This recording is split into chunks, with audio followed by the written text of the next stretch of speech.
Okay. Okay.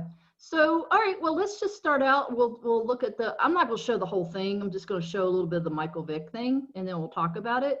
And then we'll move on to the World Series. Okay? Let's see, let me go back and find. Okay, got it.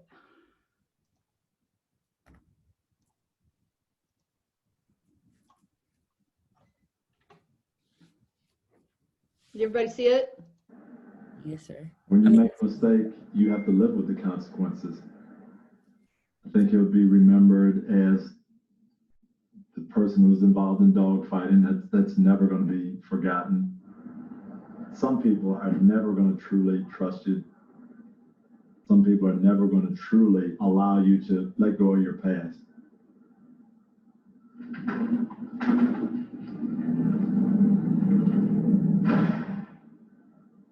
I was in the time of my life. 23 years old, $35+ million. Like, I mean, what do you do? I'm pretty sure if y'all was in that situation, y'all probably wouldn't have did what I did. I understand the situation. I understand how hard it is to come back from a felony. I was in that cell right in the front. Without struggle, man, you'll never make change. My life changed for the better.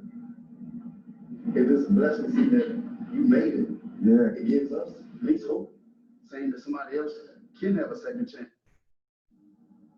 Oops. The real revolutionaries. And to make it.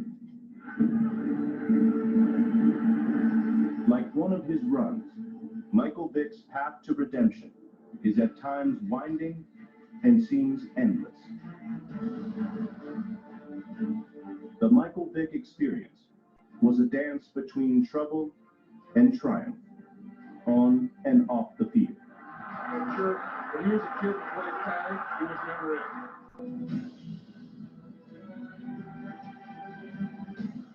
It was like having Barry Sanders back there as your quarterback. The most dynamic, athletic quarterback that there ever was. He was the most thrilling player of a generation, who became the most reviled. This guy had everything, and he risked it all and ended up losing it all because he wanted to have dogs fight against each other. What planet are we on? A man who seemed to have everything had to start from nothing once again.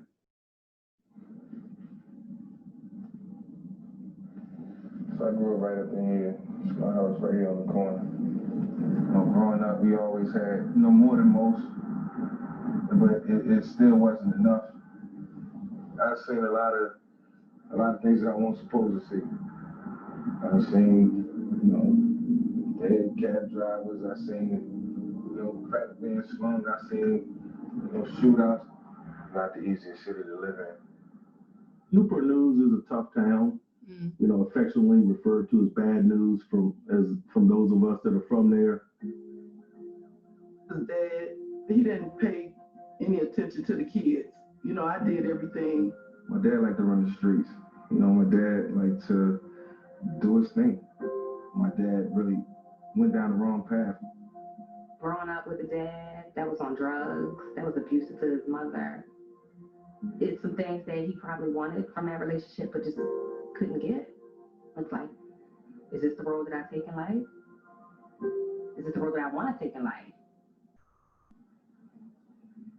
Fearing her son would follow in his father's footsteps, Brenda Vick signed Michael up at the local Boys and Girls Club. I was a cheerleader on the cheerleading squad, and they was like, y'all need to come around here. There's this guy, he's like throwing his ball everywhere, and he's just playing so good. We just ran around the corner. I was like, who is it? Who is it? I was like, oh, that's just my brother. I know him. He does this all the time. This is nothing new. He wanted to get out. What I offered him was a way, a direction. Football was Vick's doorway out. Tommy Riemann held the key. As a prominent coach in Bad News, he'd seen the area produce future professional athletes in Aaron Brooks and Allen Iverson. Allen Iverson put on a show. Play hard all night and shut him down. But Michael Vick is the finest athlete I've ever seen.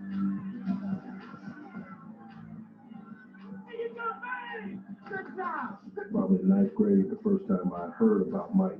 He's a local legend. He had college letters coming from everywhere. Syracuse was a big one. The quarterback was Donovan McNabb, and he just loved McNabb. It really got down to us in Syracuse. He went there, Donovan McNabb showed him around, they hit it off. Virginia Tech, I had never seen him on TV, never seen him in a bowl game. I felt like what Donovan had built at Syracuse was what Donovan had built. I was saying to myself, this is the opportunity for me to leave a legacy. My first college football game, I just remember being so nervous. The first play for Michael Vick. Threw a pass into the flat, it looked bad. My coach called a quarterback draw. He told me he was going to give me a play just to settle me down. Here's Vick taking the snap, scrambling, running with the football, crosses the 50, turning on the Jets.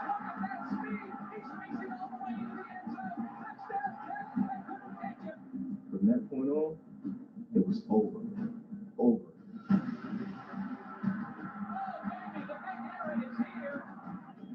There's just not that many that can play quarterback the way he could play quarterback.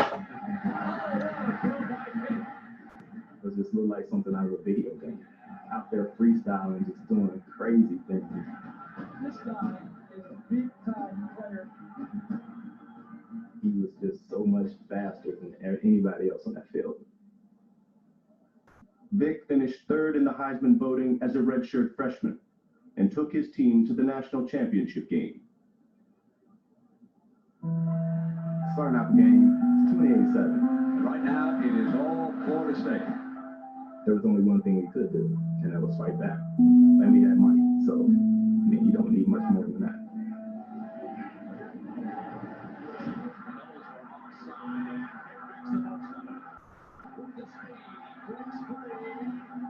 As good as the team as Florida State was, Mike was still that much faster than everyone.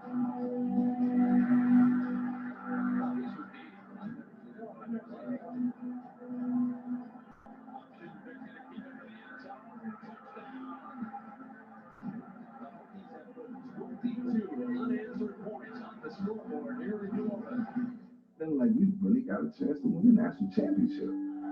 Before I know it, Chris Winkett dropped the bomb on us, and then Peter Worker did something special. It was over.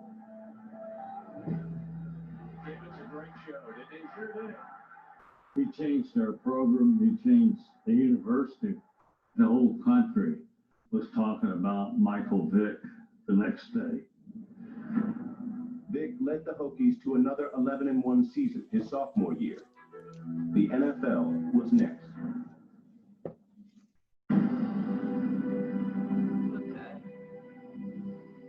Teams clambering to land Vick. That changed just hours before the draft. Kind of jumped over. San Diego was willing to trade. You just don't see a chapstick. And he just kind of hits his lips real cool, real confident.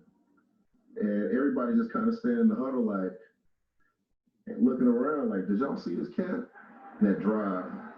He drops back, cuts through the line to the right side, 25-yard run. Now you know what all the excitement is about. This guy can make something out of nothing. I was like, yeah, can't wait to see some more of this guy. The wait wasn't long. Vick was named the starter in his second season. Let's go, baby. Now enough. I realize that right now it's now enough. Let's go.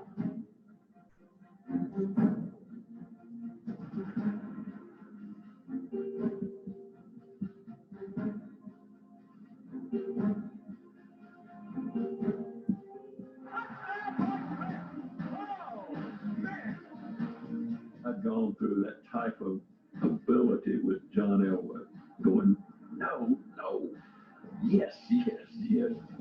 Everybody talks about him running the ball all the time, where he could throw that ball too. It was just a flick of the wrist. He's using the football as darts, just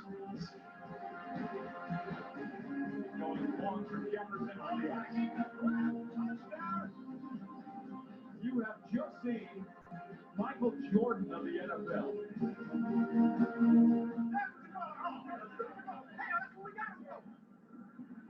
We played Minnesota in Minnesota.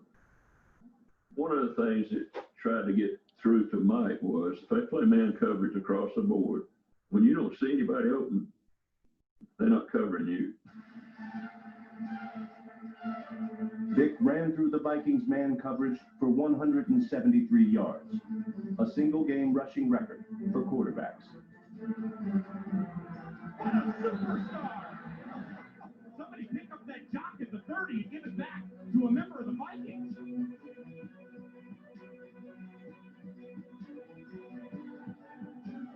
He made so many unbelievable plays in that game that were just incredible. Overtime, tied at 24 in the Metrodome, where the champ is defense. I just told myself the line of scrimmage, if they play man, it's going to open up a lane down the middle.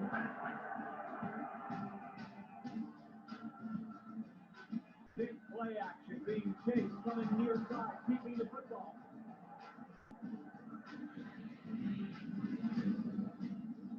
Go, Mike Vick! It's over! It's over! Yes! A 46-yard throw by the incomparable Mike Vick.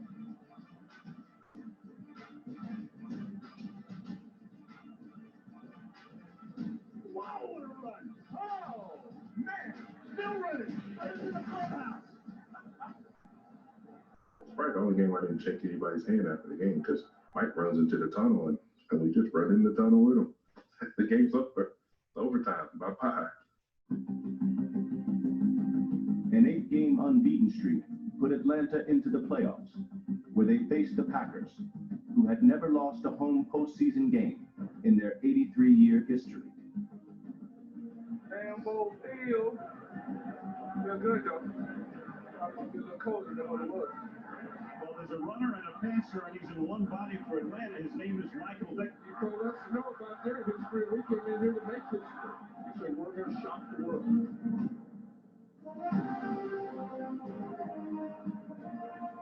Get the ball first. I'm hitting bang, bang, bang, bang. How do you stop him? You don't. Here comes Vick, rolling to the near side. In trouble. And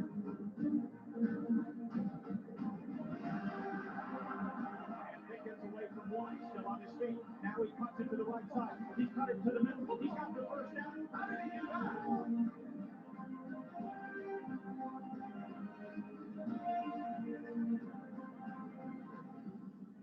Still to this day, sometimes I have dreams. I thought I had enough to, like, you know, kind of yank the back of his head to pull him towards me out of bounds.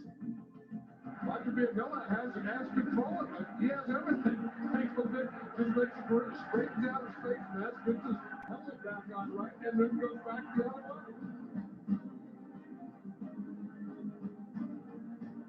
Throwing, finding Charles Jefferson, touchdown Falcons.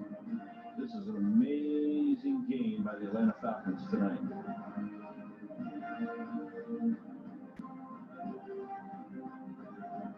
They talk about the great upsets. This is pretty slim.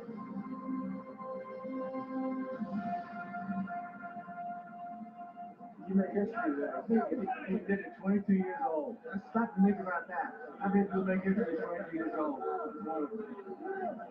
I just left there thinking, I mean, this could be the dawn. Okay. Let's come back. Okay, so what do you think? What's your thoughts?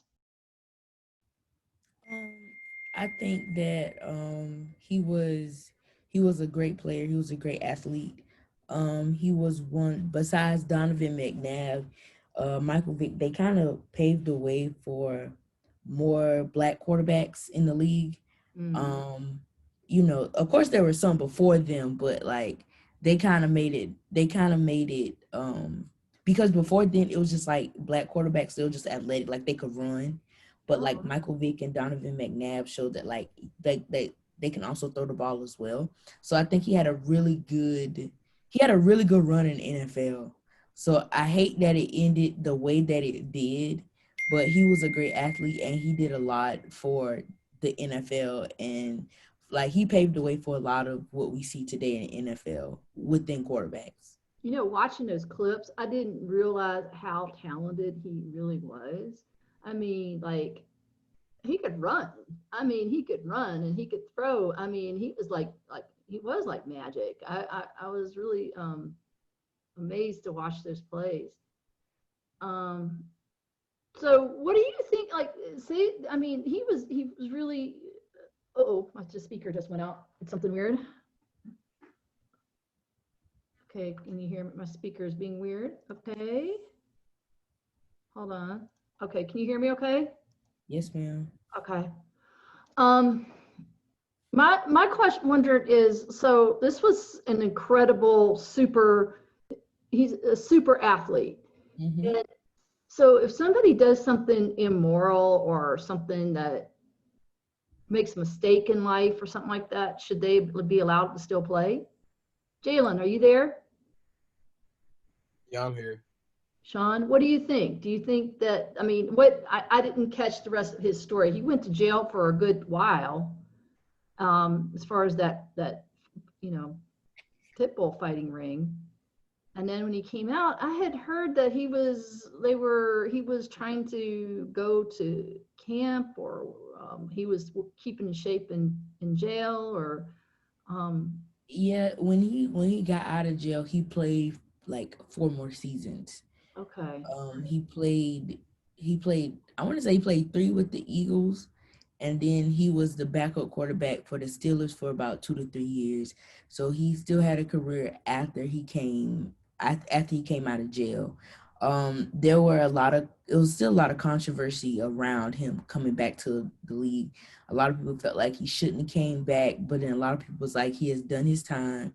He has made amends, because I think he started a foundation for dogs, and getting them in better homes. So I think our prison system in America on paper is supposed to be for rehabilitation, which means that you do not come in the same way that you left out.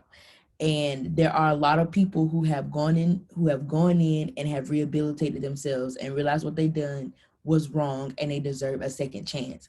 That's what our prison system is. So for people to continuously hang that over his head when he has proven that he has done what the prison system wanted him to do, which is rehabilitate, I think that's not fair. You're right. It's kind of like they try to make it a life sentence. Like if you go to jail, they try to, and you never, yeah, I agree. It's just funny how it seems like people care more about pets than they do actual human lives. Yeah. Right. There are still people today that will never forgive what Michael Vick did. Yeah, Michael Vick probably is the most polarizing, quarterback we have ever seen. Well, I have ever seen. And that's going to keep him out of the Hall of Fame, and that's really sad. That's sad, bro. That's really sad. It's only 2 quarterbacks who have ever rushed for 5,000 yards in their career, and one of them is Michael Vick. And he was a great passer as well. And he took the Atlanta Falcons from not being in the playoffs consistently to being in the playoffs consistently. And because of that one thing, he has because of the dogfighting. But there are other players who have done worse. Way worse. And they're in the Hall of Fame. Well, you hear about players that have allegations of sexual assault and Ben Roethlisberger. Yeah, stuff like that. Yeah. And they just downplay what the woman says, and stuff like that. Is that what you're talking about? Yep. Yes. And then there's also a case with what is his name? The linebacker for the Baltimore Ravens. Ray Lewis. Ray Lewis actually shot and killed someone, and it's just like nobody talks about that at all. Look at it. Look at his accomplishments from the game perspective instead of looking at it from the game and personal perspective. With Michael Vick, they know that he went to jail for this dog fighting thing, and they're not gonna let it go. So I agree. I think that's the only thing hindering him for the Hall of Fame. If he do make the Hall of Fame, congrats. I feel like he still could. It'll Yeah, just be he a still long time can, from now. but it's not gonna be as quick as like Peyton Manning, because you know Peyton Manning he been out of the league for what 4 years now, and he's already about to be first ballot. Yeah, that's crazy. It's crazy, man. Okay. Let me see. So, But if he had not done what he did, he would have arguably got a Super Bowl with the Falcons. Yeah, I think I definitely Most think he'll get a Super He Bowl would have champion. arguably got a Super Bowl. Most definitely. so let's switch topics over. Who is watching the World Series right now? Who is interested in that, following it? I am. I think Kayla know a little bit more than me, but I am. Okay.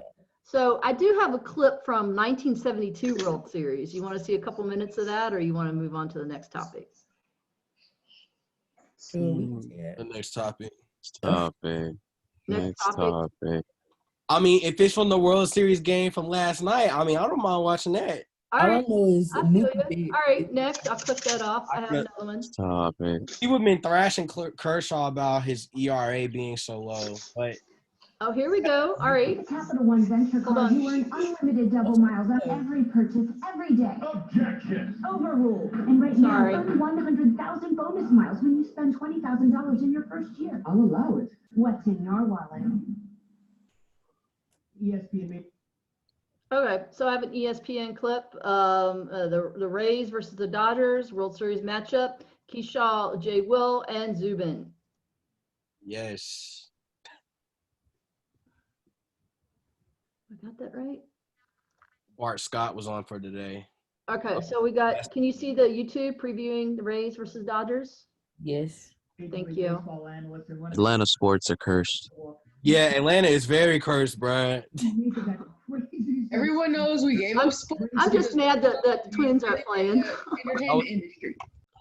I'm a Yankees fan, so I don't like the Rays. I'm a Cubs fan. I'm just done. Nobody out. I mean, you just I was a 3-1. I had one job. Just done. in 7 games because one team explodes offensively and just takes the game. You kind of felt like that was the inning for the Braves. And it wasn't even so much Dansby Swanson coming home. By the way, Justin Turner dove, missed his back, and ended up accidentally clipping his cleat to get that first out. It was epic. It was crazy. It was like Superman flying through the air.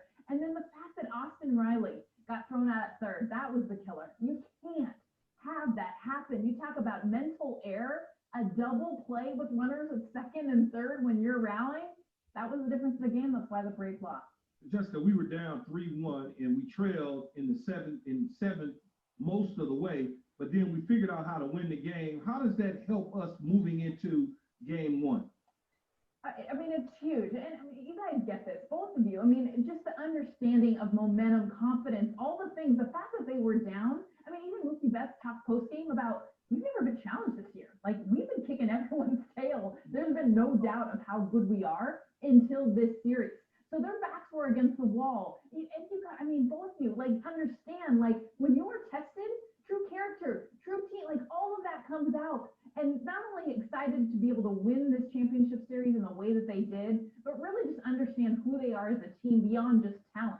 What they got when they were punched in the gut, when they did have to come back, when no one really thought that they had it in them to win those 3 games, and they did it, that says a ton heading into this World Series. Both of our aces, and I keep saying we because it's Dodgers, but I know. both A lot of Dodgers these this year, Jessica. Both Dodger aces, basically, in Walker Buehler with the blisters and Kershaw with the back, have been kind of, hobbled a little bit throughout the course of the season. How is that going to affect us moving into the World Series?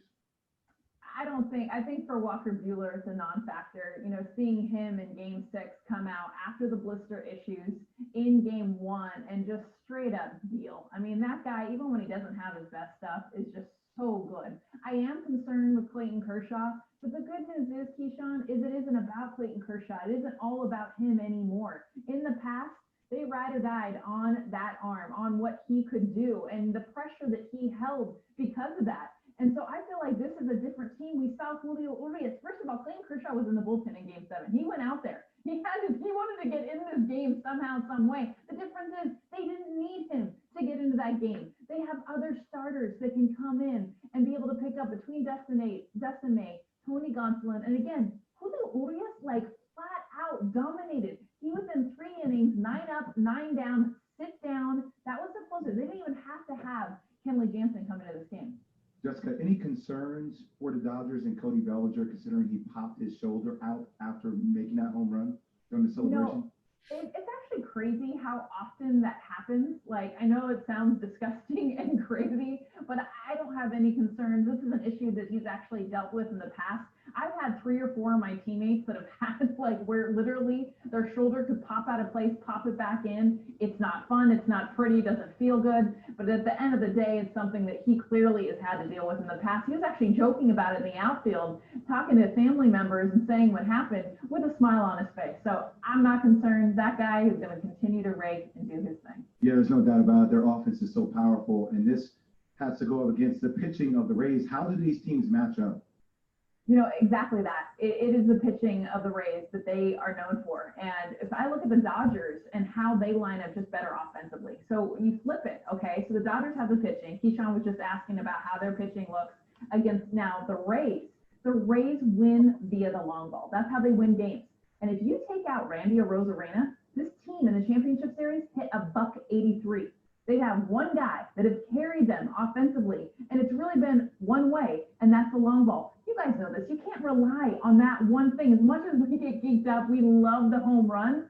The Dodgers offense is so much more diverse when they aren't hitting for power to be able to get on base, steal bases, and make things happen. Small ball is always the best, in my opinion, in the postseason. Yes. But I need this from you. Old school. I need this from you, Jessica. Who wins? That's it. Who wins? Who brings the trophy home? Don't break my heart. I'm from LA. I mean, it's the Dodgers' time. Like, if it's not that, like, I mean, I love Kirk Gibson, but like uncle on the replays, right? Like, I don't want to see 1988 anymore. Like, I want to see 2020. If it is anyone's time, and the Rays have earned so much, but it is the Dodgers' time to win. Will they actually do it? Who actually knows? But I want this Dodgers team to be able to show everybody how good they've been for the last decade. There you go. Thanks for watching. Keyshawn too funny, bro. Discuss. What do you think? Now, she's a sports analyst, so. It's the Dodgers' time. It's the Dodgers' time. Hmm. You got one of the best pitchers in the game. You got one of the best all-around players in the game, Mookie Betts. It's their time. Yeah. Sean, what do you think?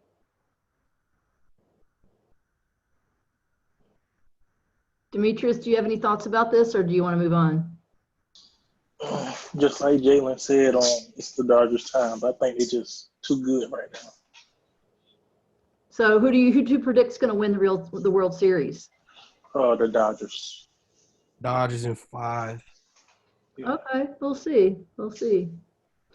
So my next topic I have on the topic is, looking through athletes and researching athletes. I still see, I'm a little bit of I'm a feminist, I believe, and I see male athletes more, to me, you can disagree. I see male athletes more celebrated than female athletes. You have Serena Williams, and when I looked on YouTube for female athletes, because I feel like, women need to be represented. I see it about the sexiest moment. It's like talking more about her, her body or whatever. And it's not like contrasting that to like Michael Vick, we're looking at his athletic performance. We're not analyzing him as a sexual object. You know what I'm saying? So I just want to know, is there some female athletes that you can, like Serena Williams, she wear, this tennis, and they try to bring it out, and they're wearing more, things, but you don't see, you see the contrast.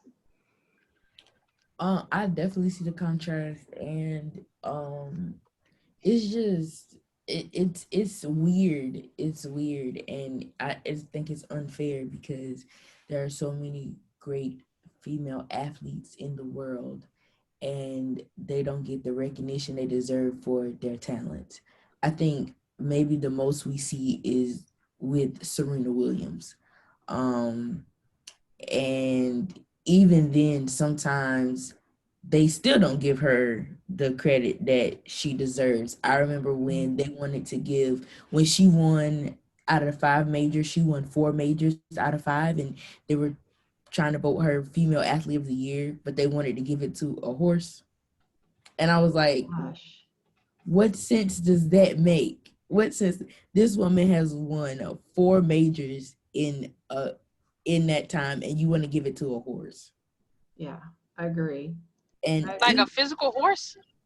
yeah, Like, I can't Kentucky remember the Derby horse's type. name, but it had won the Triple Crown and something else, and they were like, it deserved to be the sportswoman of the year because it won more than Serena. Like, because I think in horse racing you have like 4 majors, and the horse won all 4 majors, and they were like, it deserved it instead of Serena Williams. I'm like, it's an animal. That's crazy. It's a whole animal beating a woman, bro.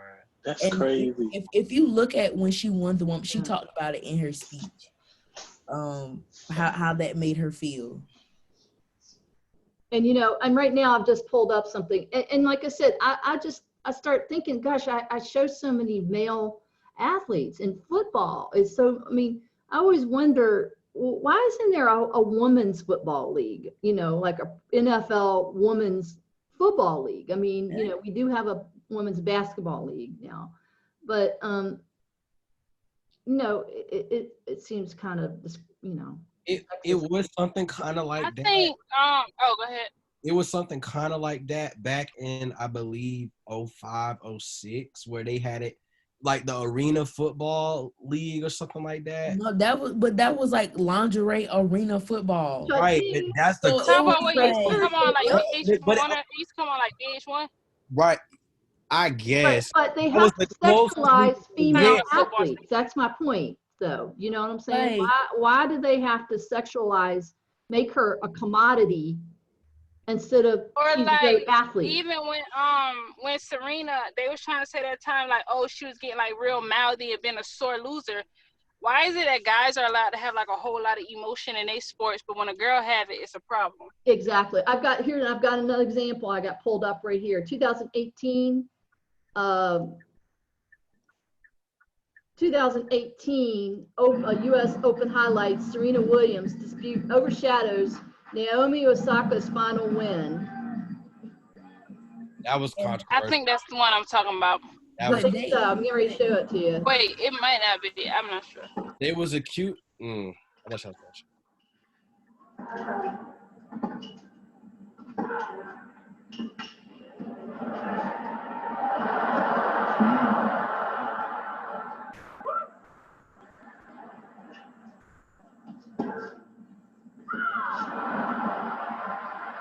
You have protection. Serena drifted back and Osaka's line just on the baseline.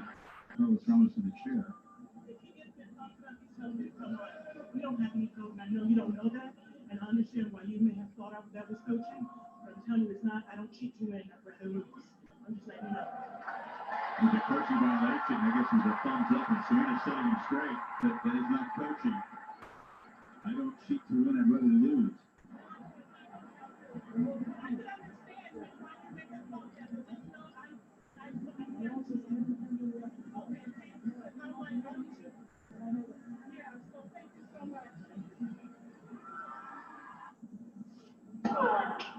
Another one is not winning.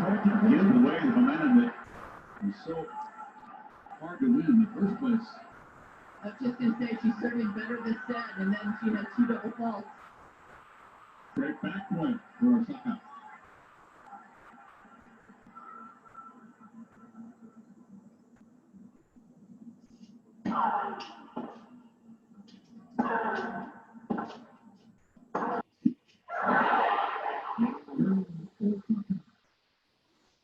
Serena, little friend, smashed that one. Back on serve. Williams leads 3-2. Second cut.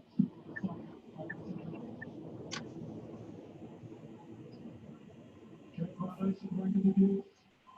Point penalty, Mrs. Williams.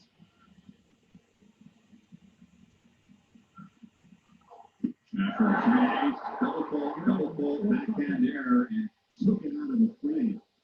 The code violation. You add that to the earlier code violation she received for approaching her Monaco. That's a point penalty. Extremely rare in the Grand Slam final. So Osaka is breaking back. He gets this game up 15-love. Did not see that coming. And now Serena's confused about the score being called out.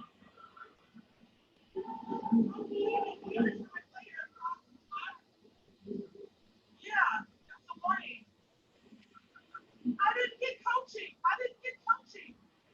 I didn't get coaching. You need to make an announcement that I didn't get coaching. I don't cheat. I didn't get coaching. How can you say that? You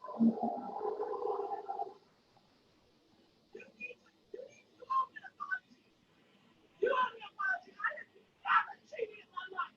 I have a daughter and I stand with my daughter and I've never cheated. You owe me an apology. Ooh.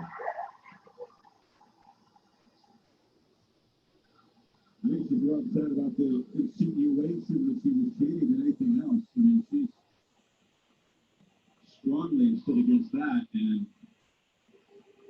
that's much more important to her than the 15-love for Osaka.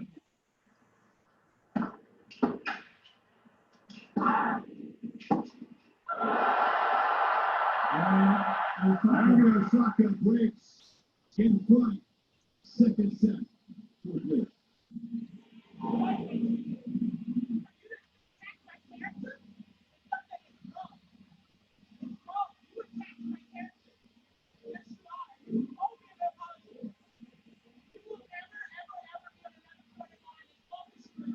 Mm. Mm.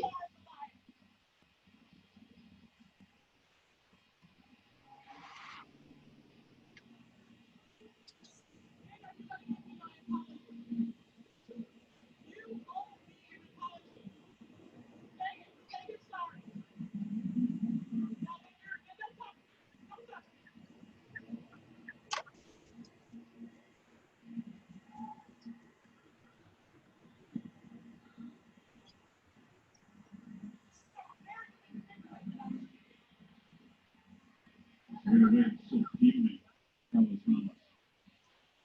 He's demanding an apology from him for the insinuation that she had cheated, that there was coaching going on. Again, any player. Okay, all right, I don't have enough time to keep going with that, but what do you think? I mean, I'm sitting here looking at this thinking about her point of view. You know, what do you think? Renaya, what do you think?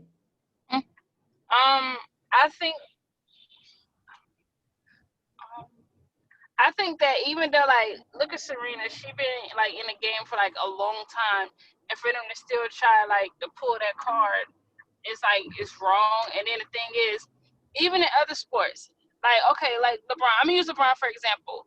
Okay. When it's like a call, they feel like the refs didn't call or whatever, they get on them too. But it's not seen the same as like, oh, she was being beat and stuff. And then her demanding him an apology, people didn't like that because it's like, okay, you know, yeah, they gave it to you. You don't even got to do all that. But after the finals, he was like, I want my due respect too. So I kind of think it's like a one-sided thing. Men are allowed to demand respect or demand this, demand that, and a woman can't do it. She's just supposed to allow them to walk over her, I guess. Yeah. Well, what my thought was, what about like, you know, tennis is a rich white people sport. It's majority. Exactly. And then that's the minority, thing. you know. She's been in for like over 20 years, I think. Mm-hmm. And then they're still treating her like wrong because one, because she's a woman, and then two, because she's black. But she's like one of the best tennis players in the world, and they don't like that. And I'm sure she's had to work twice as hard to prove herself, you know, to be above average in her sport. And Yeah, like work twice as hard to get half of what they got. And then they made it. Then like afterwards, they're like, "Oh, she did Naomi Osaka wrong," and that da da da. But her and Naomi Osaka are really close. Like Naomi has said that Serena is her top mentor. Like, she knows that That's no true. matter what, she can always go to Serena, and Serena will be there to help her and guide her. So when people try to paint that picture of like Oh yeah, that's true. That's true. she's bitter because it's like the end of her career, and like, but that's not the case. And then in that same tournament, a guy broke his racket and yelled, and everybody was saying how great it was that he was showing emotion. Oh yeah, I forgot who that player was. A male tennis player. He used to have all kinds of like temper tantrums and stuff. Like Yeah, I forgot his name. Anybody remember his he name? threw a racket in the crowd. That's right. It was like, Right. and it's like they don't give them the same criticism. And even when I watch like them do her tennis matches, like they give her credit, but then it's kind of like they be like, oh, her and Maria Sharapova, that's one of the biggest rivalries of her career. And it's like, how's that a big rivalry when she has beat Maria Sharapova 18 straight times? Now let me ask you this: as far we talked about scripting and sports as entertainment, do you think that creating cat fights between women is the way to get more, the work that's the tactic to get more ratings? I don't think so. No, I don't think No. so. Because one thing that I have noticed in women's sports, women stick together. They don't never want to be painted as the types that are catty or that they, so I don't see that being the way, because I think those women have too much pride and in their athletic abilities to try to make cat fights with each other. Because even in basketball, even in male sports, you think that there are rivalries, but it really was just that game. It's just the heat of that moment in that game. But after the game is over, they gone on after the season stuff over, they're going on vacations together. They're enjoying each other's company and things like that. So I don't see rivalries in sports like that anymore, unless it's like game time. But after that, so it's very hard for people to be catty and things like that, from my perspective. You don't see Or that. go ahead. You don't see that with LeBron and Carmelo. Yeah. As an example. Because they have played against each other in the playoffs, and when it's that time to perform, it's that time to perform. Like, I don't care if you my best friend or this and that and the third. I'm gonna do what I gotta do to handle my business. After that, we can be all cool, buddy, ha ha, kiki, and all that. But it's just a certain time to turn all of that off, and it's a goal in players' eyes. But you can go ahead, Renee. So what? Or I'm gonna take a look at it from a physical sense. Tennis is an aggressive sport. You have to be strong. But the fact that Serena Williams is like built how she's built, people make fun of it. Like, you don't see people making fun of like basketball players for getting in the shape that they need to be in to be the best.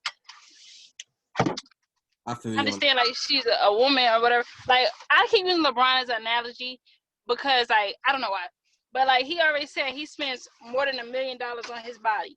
That's to make him the best that he could be. Serena Williams does the same thing. Like, spend a lot of time on her body, but it's a problem because she's built. People say manly, but strong. That's a good point. Masculine. She's very masculine. Yeah. She's a very masculine built woman. And I think from the last tournament that she played in, she was very fatigued. Like, she was breathing very hard. I was like, okay, something ain't right. Either she out of shape or we don't know what the hell going on. Excuse my language. But she had a child. Your body changes. Yeah. Right. She had a very tough pregnancy. Like, she was about to die. Oh, like, that's right. Yeah. So I mean, and even to say that since she has been back, she has still broken how many records? She's the only player to have over 100 wins at Arthur Ashe Stadium. The next person close to her is 30 wins away, and is it's just like I just think that she's older. Yeah. And I think right now she's just playing to break the record, and I think once she breaks the record, she's going to retire and go out as the greatest female athlete of all time. I mean, she is 40 years old. Yeah. So you're gonna see some of that fatigue and that type of stuff. So So we're rounding down right now. I just want to know, what are some other great athletes that you can, female athletes that you could, identify here? Does it matter the race? Nope. Anybody? Diana Taurasi, Sue Yes, Bird, Sue Bird, Diana Taurasi, Maya Moore, Brianna Stewart. Yep. I'm trying to think of some track people. Who was the track? Gabby Douglas was a great athlete. Mm-hmm. What's her name? Won all the Olympic gold medals, and like nobody can beat her. Katie Ledecky. No, that's swimming. I'm talking about gymnastics. Oh, you talking about Simone Biles? Simone Biles. Simone Biles. Oh, she's awesome. Yeah. Layla Ali. Yeah. It's a lot of great female athletes over like, and one thing I'm starting to see, sports is becoming more diverse. Mm-hmm. Like growing up, I didn't see a black girl swimming in the Olympics. I didn't see that. It's always a stereotype that black people can't swim. So I never saw that, and to actually see one win a gold medal, like that was amazing for me to see. And I have a little cousin who swims now competitively because of that. So it's nice to see that sports are becoming more diverse than what they have been in recent years. I never thought I would be able to see a black male or female hockey person in the NFL. I never thought I would see that. The first time I saw that was the year when Nashville went to the Stanley Cup. That was the first time I saw a black person doing hockey. Never thought I'd see. Even women coaching. Yeah, that too. There are actually women that are coaching in the NFL and the NBA, and that's amazing to see. Right. That's fascinating. I mean, I didn't think, I used to cover hockey games. I used to shoot a lot of hockey games, and it was all white people. I didn't think about that. Huh. So for the assignment, let me just share real quick a screen. So reflection. So let's just do for next week. Good job for last week, but then we'll just do another reflection, 300 words, and just talk about, I don't know, or we can make it a little longer if you want. Okay, I'll give you a choice. Do you want to write a reflection, or you want to do an article and about any of the topics we talked about today? The reflection. You want easy because we're tired, right? Reflection. Yeah. Okay, all right, I'll do that. Yeah, we'll do a reflection, just talk about, I'll write up, what we talked about, and then you could just do a reflection and then just have, Does it have to be 200? I mean, does it have to be 300? 300 is like a page. It's not going to kill you. Come on now. Otherwise, I was going to say you had to write like a 1,200 article. So which one? No, I'll take the 300 reflection. We're going to take the 300 reflection. I'm fair. I think I'm fair. I'm easy. I'm trying to make it easy. I guess. Okay. So I'm trying to be considerate of you guys. So let's we'll do the same thing we did last week, and just do a reflection on our topics, and I'll put we recorded today's session, and I'll put it up in content, and just do next week. Cool? Okay. All right. Let me get out of here. Well, then I have a meeting to go to, so I will see you on Monday. Cool? Yeah. All right. See you. Yeah. See you guys. Bye. All right.